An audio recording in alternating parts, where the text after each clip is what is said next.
I was having a conversation recently with a lady, and we're talking about having a raise on the job. And the conversation went such that I asked her, okay, how much would you like for a raise? And then she said 100% raise. Well, that means she wants double her current income. Wow, that looks amazing. But what what makes it possible for her to get that or not to get that? Because the truth is, when you're on a job, you cannot decide your salary. The system as what it pays is salary. It's tough. But why can some people determine what their income will be, and some other people do not have the right to choose what they earn? These were the thoughts going through my mind as I walked through this door. And I began to look at what were the things that I have applied and what are the things that many other people have applied that has been able to help them to get bigger, better income. In fact, in some cases, some people have been able to raise their annual income by 100%, 30% year in, year out. So, what are the rules that will help you to boost your income? So, today I'm going to be talking about the 5 game changing rules that you need to boost your income. If this is your first time, my name is Darius Shokumbi, and this is Financial Clinic. This is our job at Financial Clinic. We move people from financial chaos to financial stability. Do you want clarity in your finances? Then this is a place in which you can learn that. All right. So, over to this story. We had that conversation.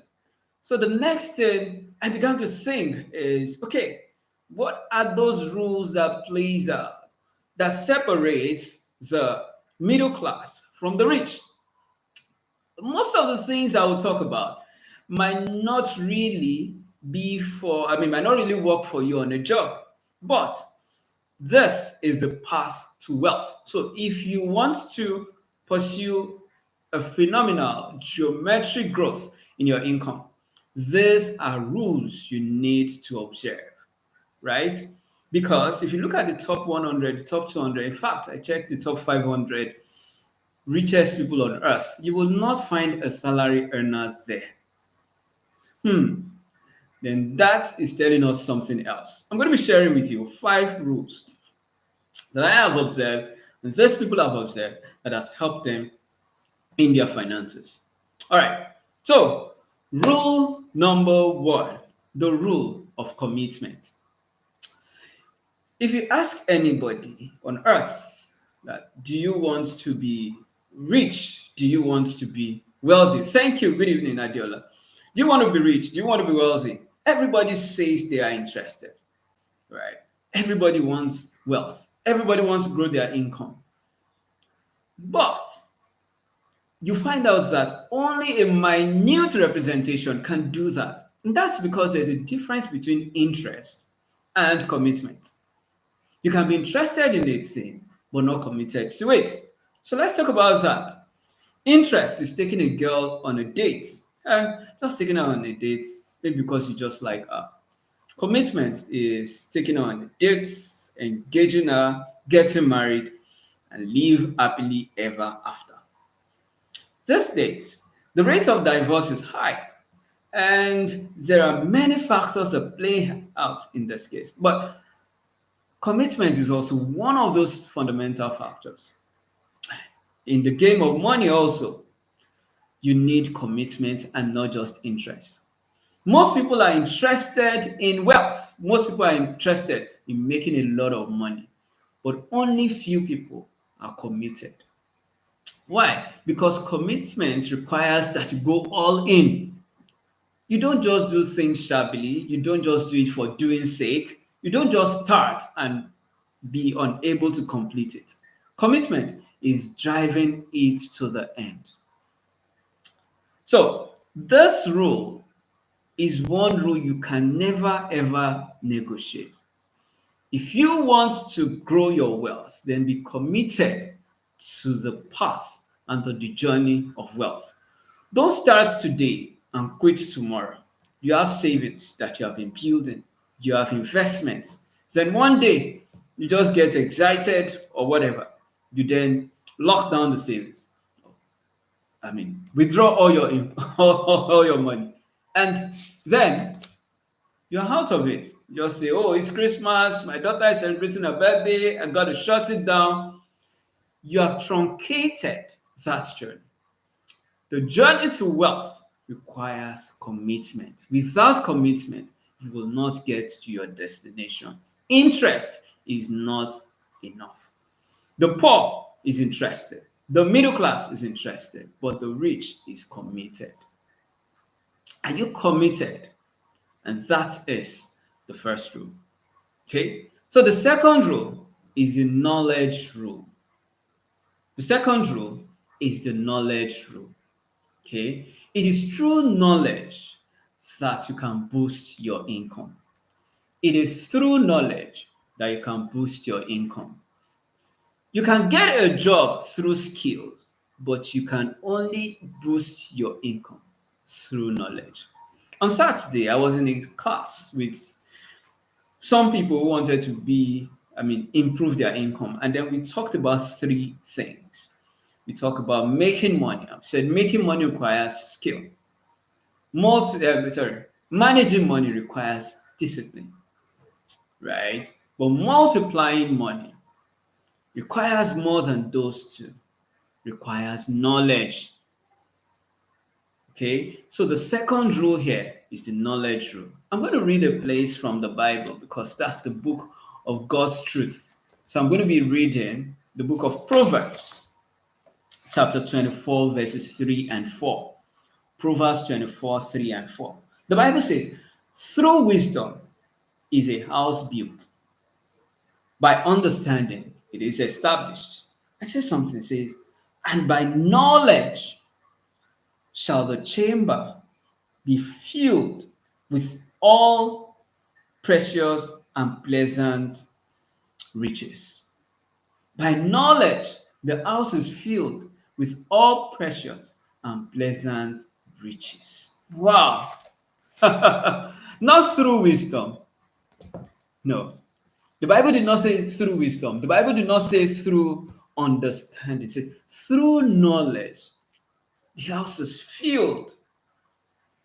If you want to grow your wealth, you cannot be far from knowledge. You can't be far from knowledge.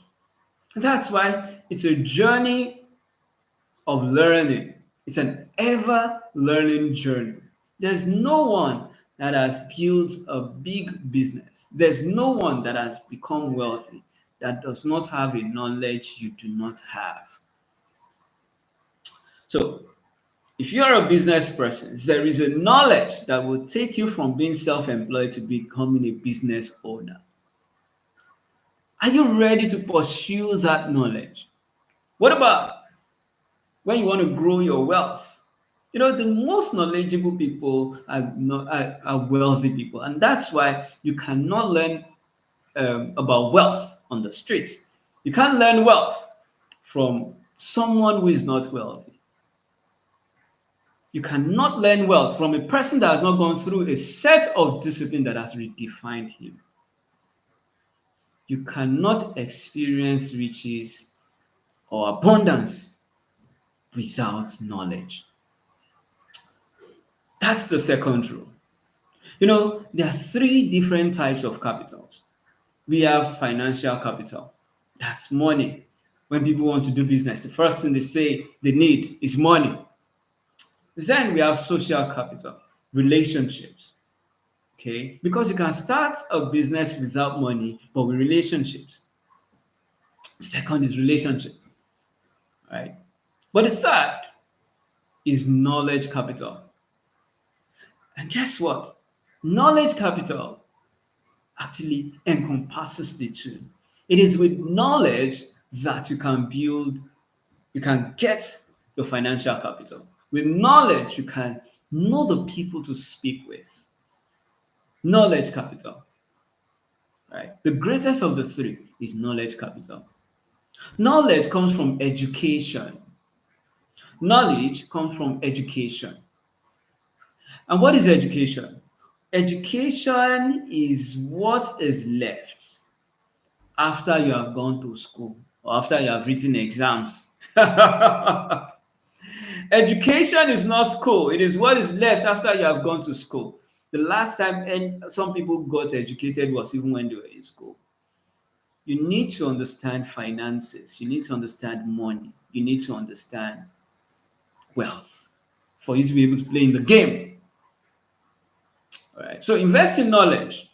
I've seen many people who say that, oh, I want to learn about I want to grow my finances. I want this and that and this and that. And guess what? Most times they are not able to invest in knowledge. I mean, when I started this journey, I I went to learn. So sometimes in 2014, 2015, um, so I met someone and committed to the process of learning. And under his guidance, I mean, I began to learn. The first thing I had to part away with was half a million naira to be able to learn those things. After that, got another mentor along the line. And the truth is, the knowledge of wealth is not cheap, but can you stay committed to it? So, if you're interested in learning more, you can join our community or you can join our inner circle where you are going to be held by the hand to be able to execute these things. If you want to know more about the inner circle, we are going to teach you how to make your money, all right, from where you are at, right? How can you make more money, right? We're also going to teach you how to manage the money and take you through a process of learning, through a wealth of knowledge that will help you to manage your money. Then finally, we'll take you to the stage of multiplying your money. So if you're interested in joining the inner circle, where I will work with you and some other partners, some of our partners in the United States are also willing to work with you. If you're interested in doing that, you can type in inner circle. Once you type in inner circle, I mean, someone is going to reach out to you because you need someone to take you by the hand. If you have not gone through that circle, have not gone through that path, I mean, you need to begin that journey.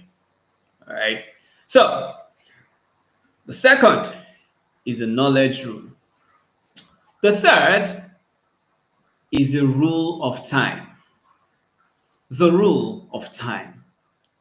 It looks like time is one thing that everybody has. And many times we waste our time. Well, people have said things like time is money, time is life.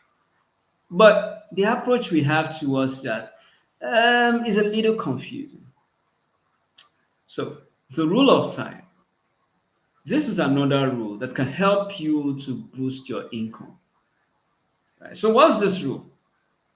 The rule states that to boost your income, you need to dissociate your time from your income, meaning that you need to separate time from your income.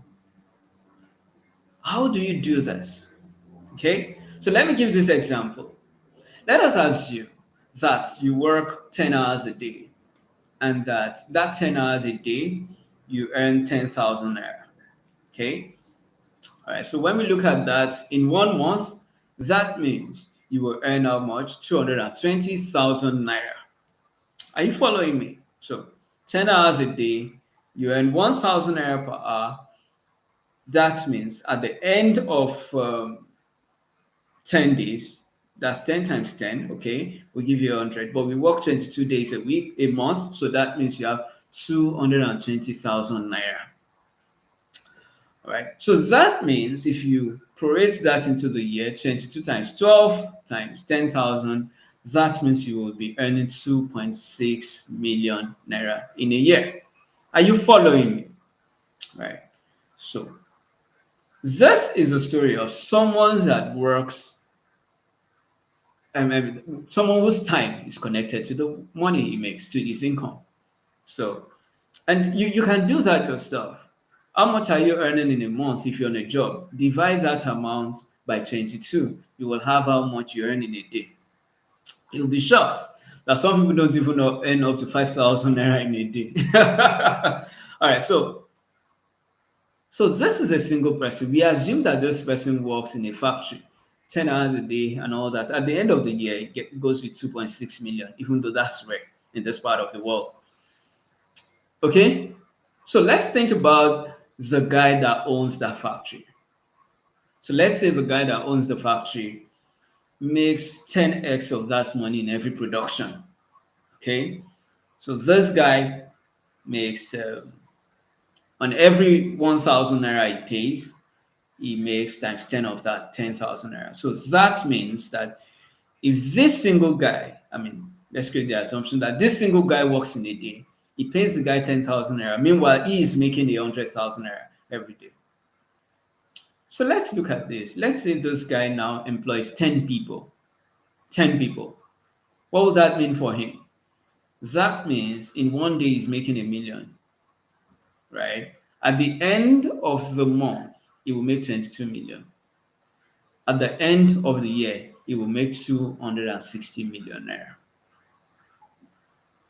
So what the rich does is that they don't substitute their time for money, but they use their money to buy other people's time. All right. So they can employ people, buy their time, or they invest in a big business. They have just bought the time of some other people. They've bought the productivity of other people.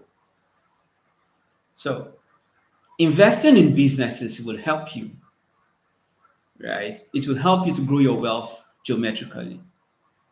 That is what the rich does.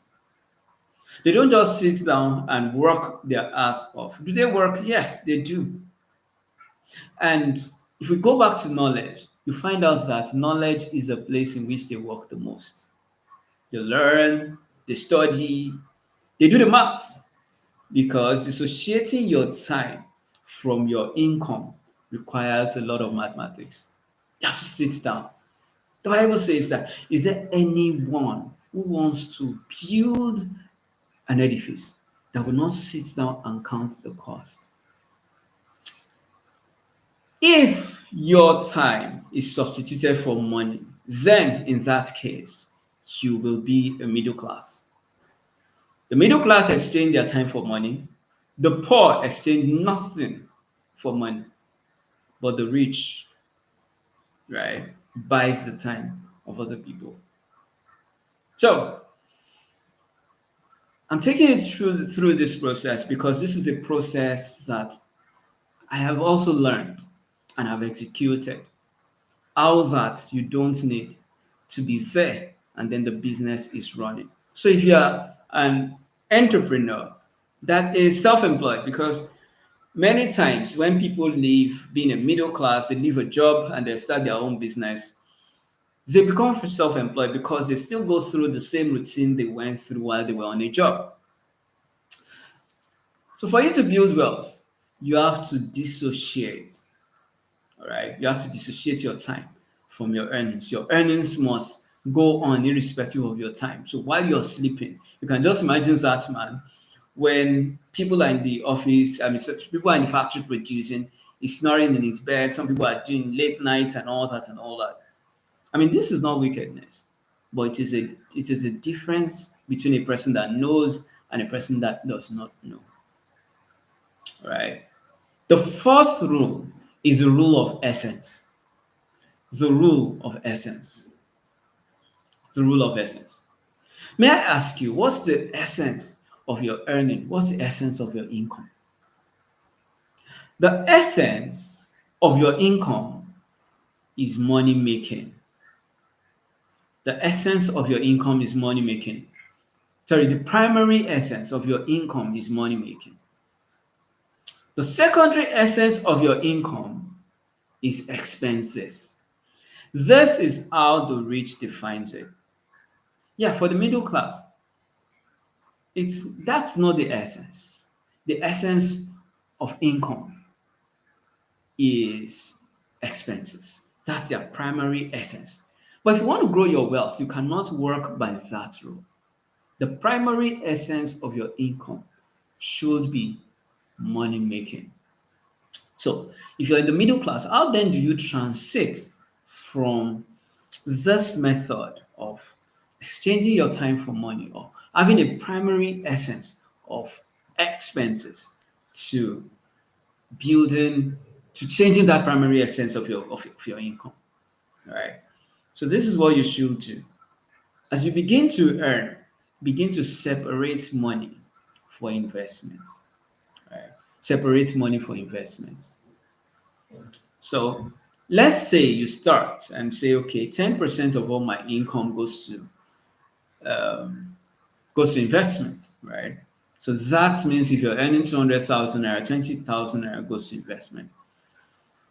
So you begin to build it gradually, maybe in an emergency savings, until you get to that place in which the return on that investment can begin to substitute some of your bills, right?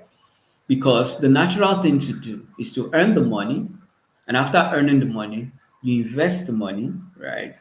And then begin to earn on the returns of that investment. So let's say you do a private equity. I mean, there's a company, and then you invested in that company, and then you begin to get returns.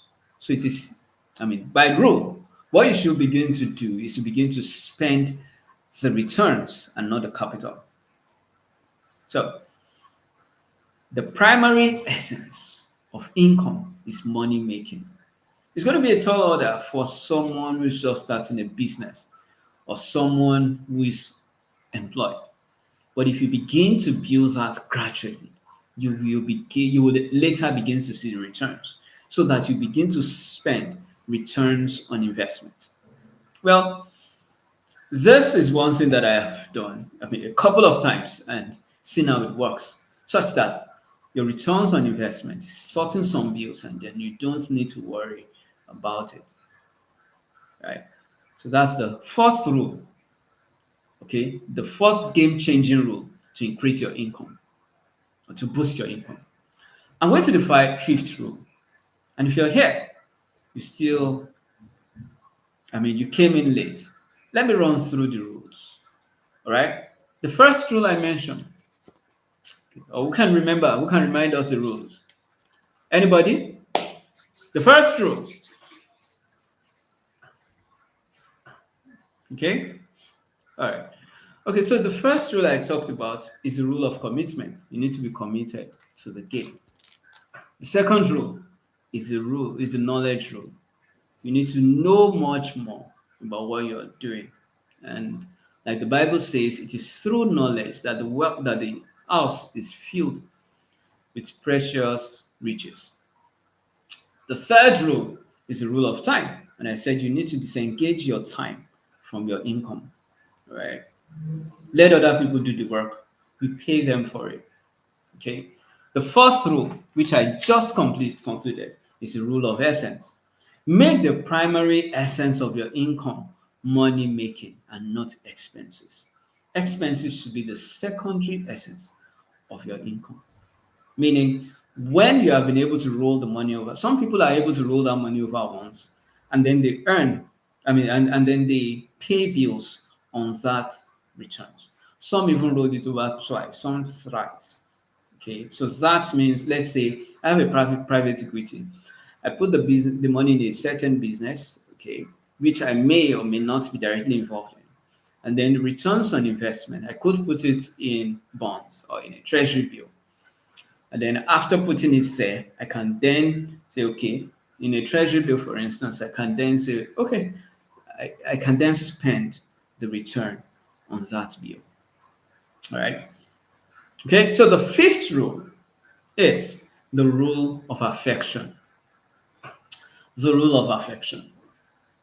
If you're in a job and if you're not in sales, well, in sales in some companies, this rule still do not apply to you. But if you're in sales in certain businesses, especially in the real estate industry, this rule will apply to you. And if you're in business, well, this kills it for you. So what's the rule? The rule of affection says that The more lives you affect in an organization within your control, the more wealth you get. The more lives you affect, the more problems you solve in an organization within your control, the more wealth, the more riches you get. So what does that mean? It means this: if you solve problem for 5 people, you will get the reward of 5 people. If you get solve problem for 10 people, you will get the reward of 10 people.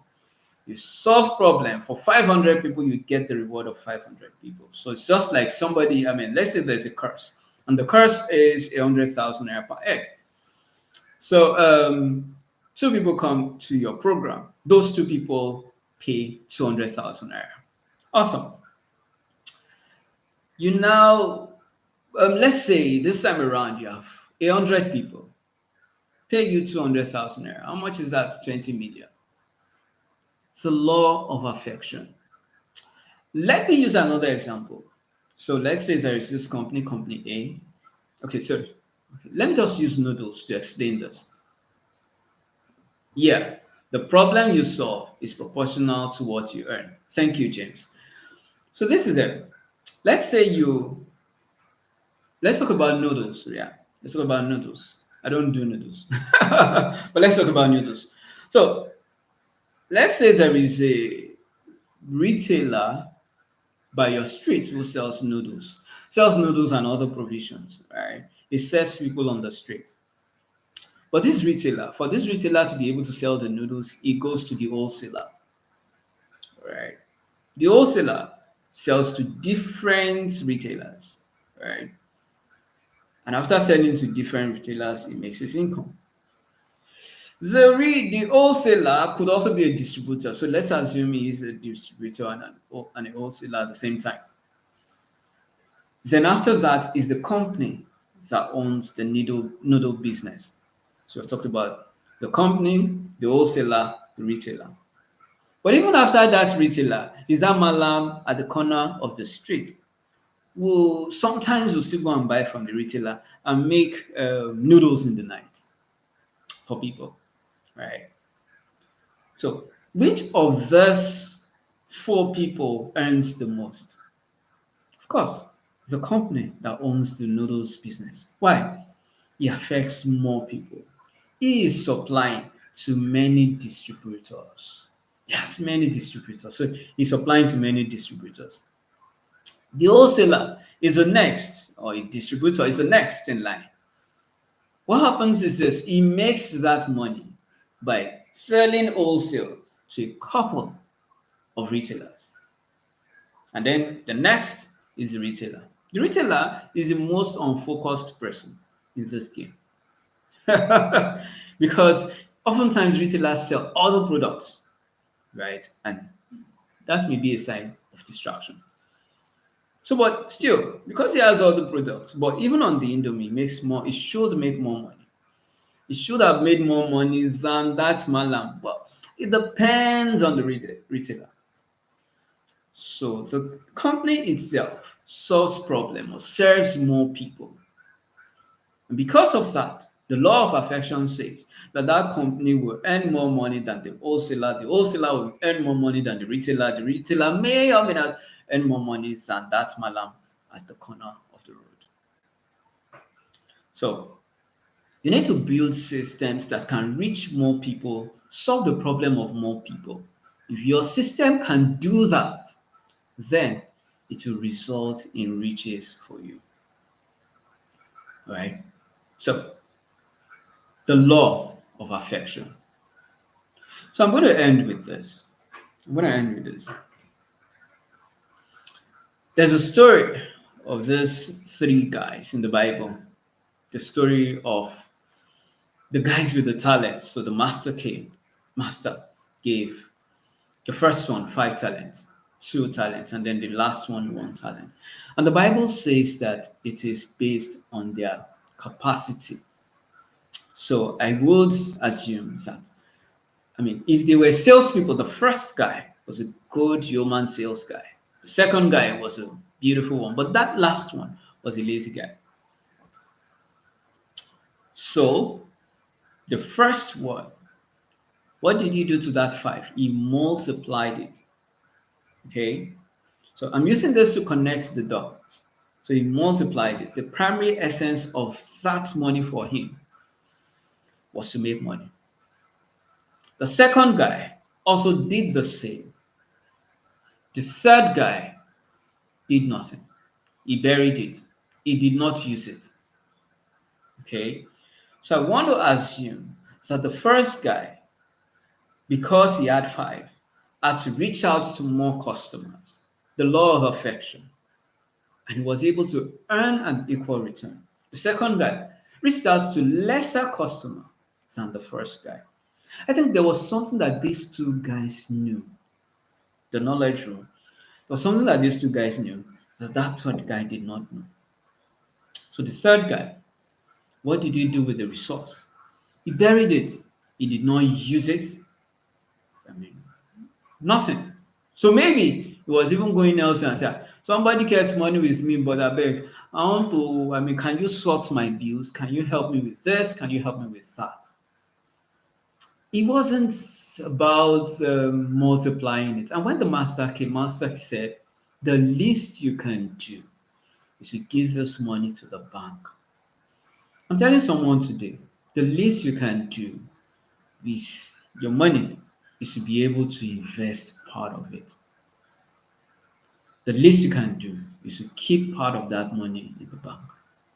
I can always say, if you spend all you earn, then you are also a prodigal son. So if it's 10%, be able to separate it for the future. All right. So, guys, I hope you have learned something from these five rules today. If you have learned something from these five rules, then you could pick one or two and begin to apply it in your life. Yeah, there might be limits to people on a job, but for you that is in business, I want you to be able to see things bigger, better, and begin to invest, even on behalf of your business. Begin a journey of transformation. And remember, dissociate your income from your time. That is the fastest way to build wealth. Thank you and have an amazing evening.